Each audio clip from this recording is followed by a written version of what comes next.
I want you to picture a scenario that probably happens to you every single week. Oh, I bet I know where this is going. Right. So you are walking down the hallway at work, or maybe you're, waiting for a Zoom meeting to start. Yeah. And an acquaintance casually asks, "Hey, how was your weekend?" The ultimate classic default question. Exactly. And I want you to really examine what happens in your brain in that split second. Do you, pause, actually comb through your memories of the last 2 days and offer up a genuine slice of your reality? Probably not, if we're being honest. No, definitely not. Yeah. I mean, usually your brain just automatically deploys the default script. You just say, "It was good, I just stayed at home." Yeah, and if you recognize that second option, you are definitely not alone. We all do it. We really do.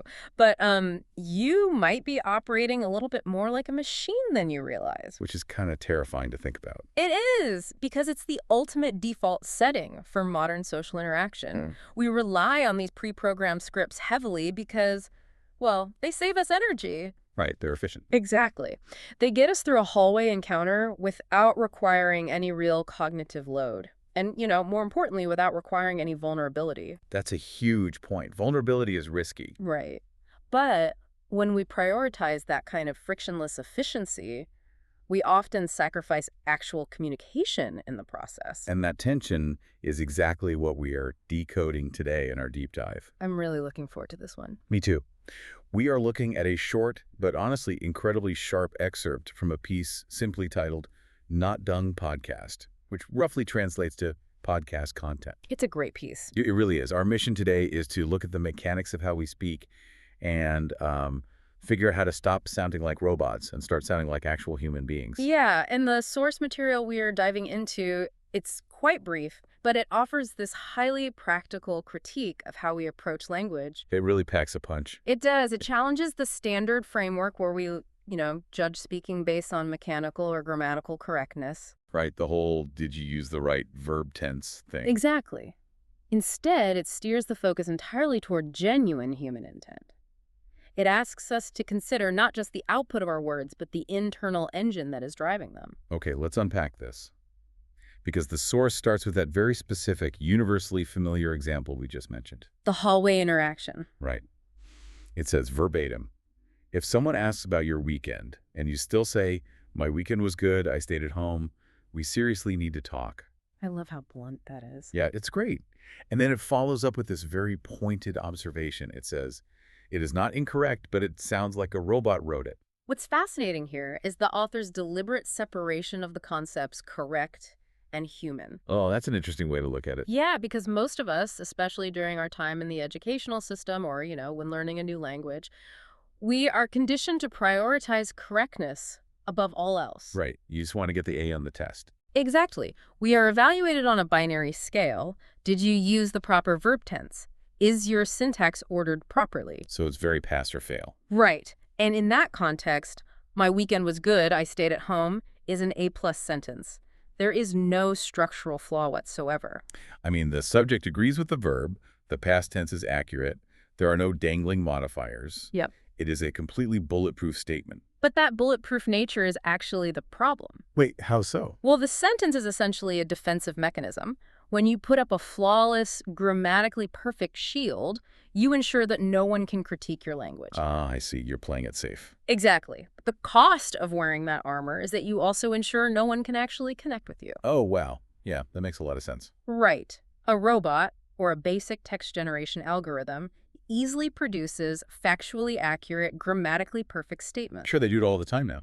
It simply parses the available data, the status of the weekend is good, the location of the subject was home, and it generates an output. It parses the data, but it completely lacks a perspective. Exactly. It actually makes me think of a paint-by-numbers kit. Oh, that's a good analogy. Right. You have a blank canvas covered in tiny shapes, each with a specific number. And you have a row of paint pots that correspond to those numbers. So you just fill in the blanks. Yeah.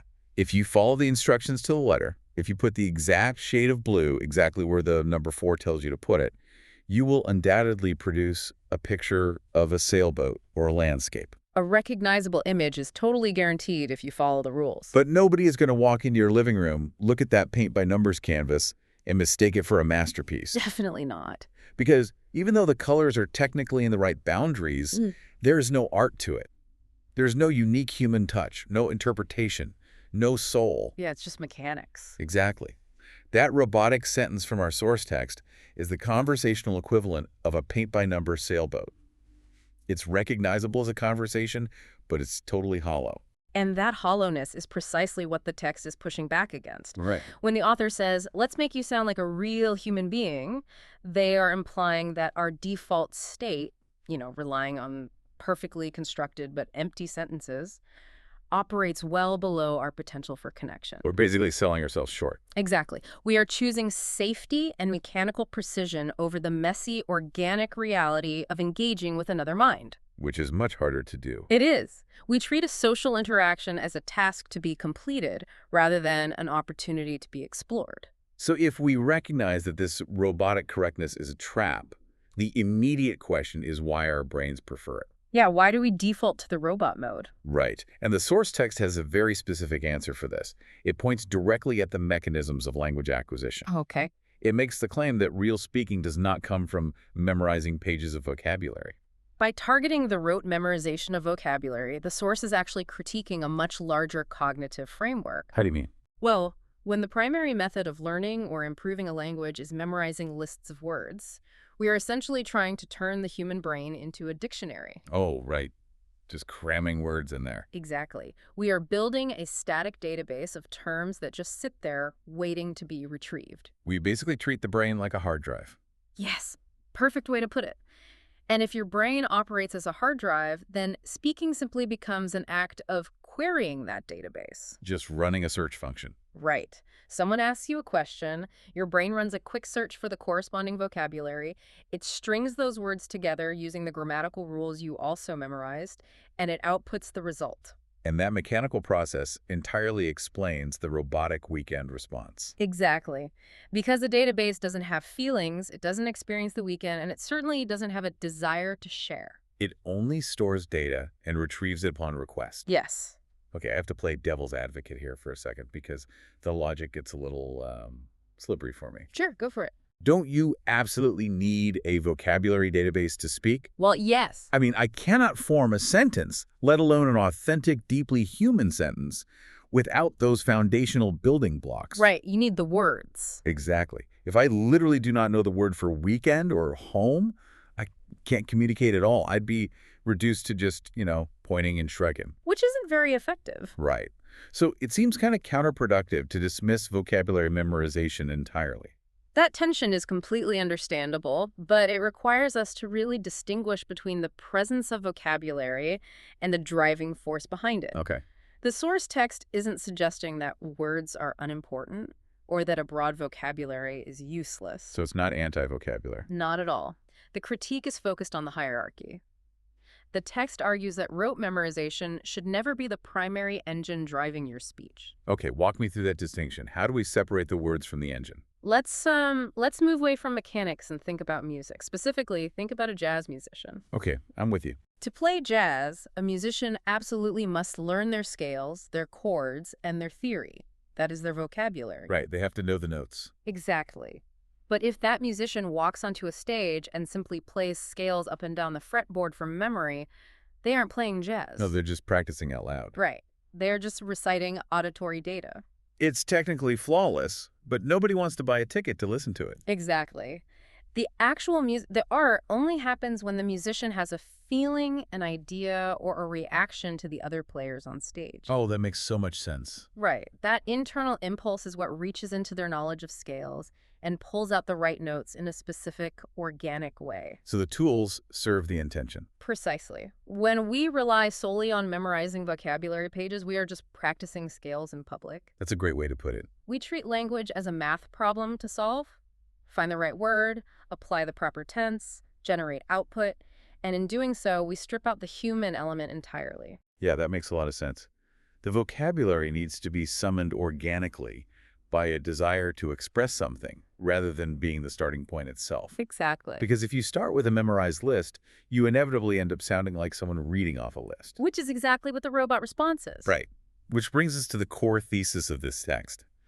If relying on a mental database is the wrong engine for speaking, what is the right one? The big question. And the source provides a remarkably simple yet totally profound answer.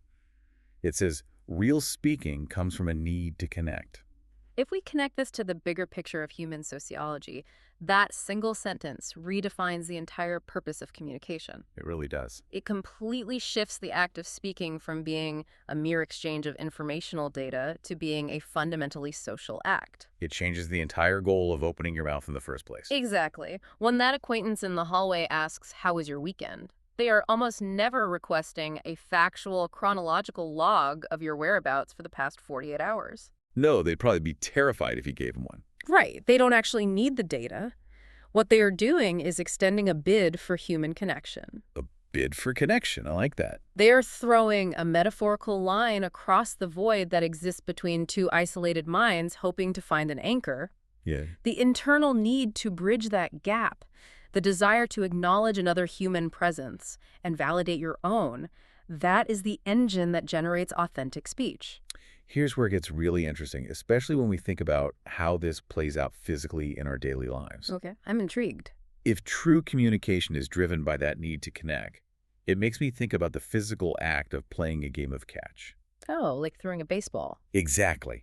Imagine a highly advanced robot programmed to play catch. It would be flawless. Oh, absolutely. The machine would calculate the wind resistance, the trajectory of the arc, the exact force required, and it would drop the baseball onto a precise GPS coordinate every single time. The physics would be mathematically perfect. Perfect, but completely pointless as an actual game. Yeah. Right. Because when a human plays catch, the goal isn't just to move an object through space efficiently.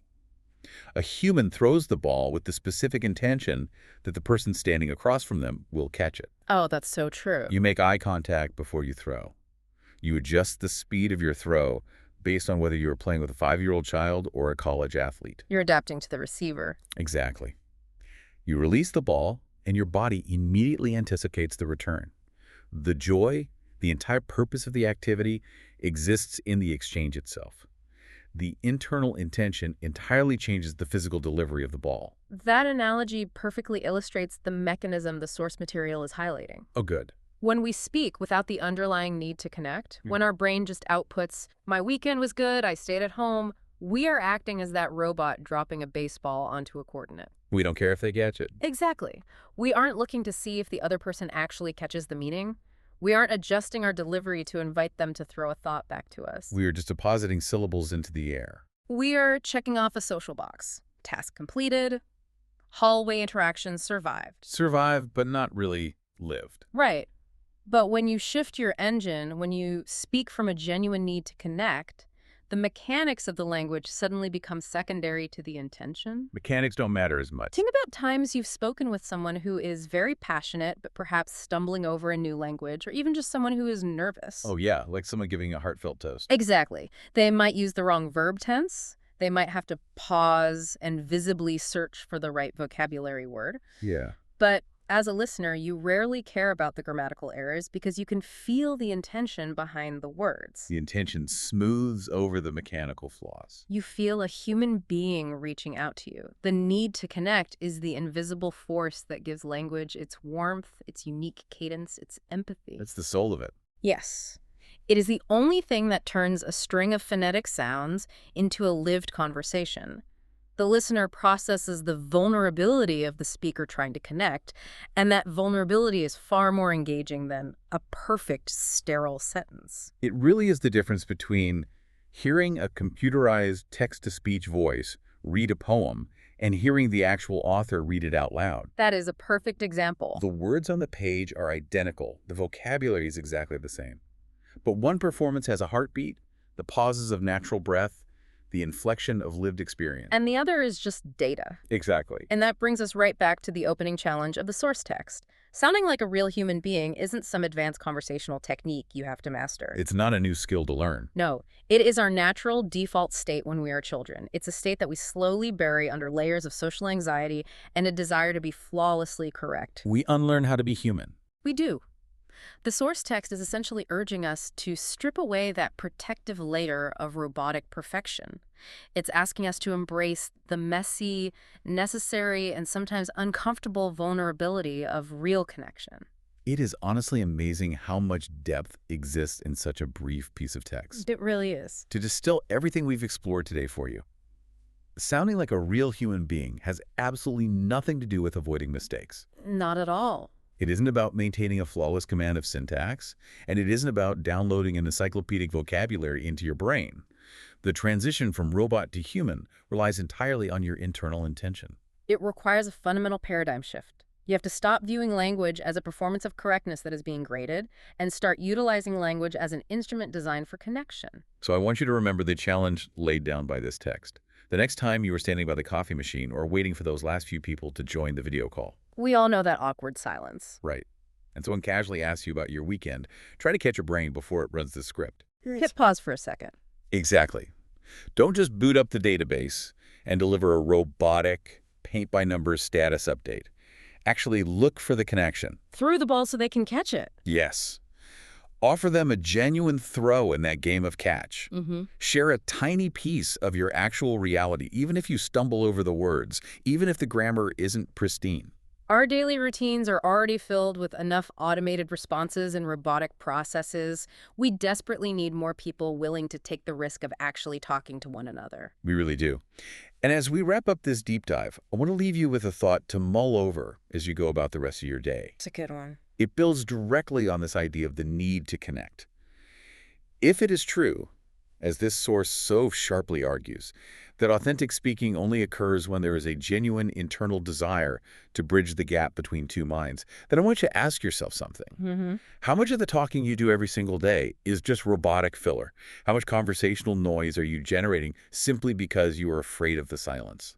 That's a tough question to answer. It is. Yeah. And what would actually happen to your life, to the depth of your relationships, and to your own mental energy if you decided that starting tomorrow, you would only speak when you actually genuinely wanted to connect? It would change everything. It really would. Think about how you answered the question today. Next time, maybe just try being human.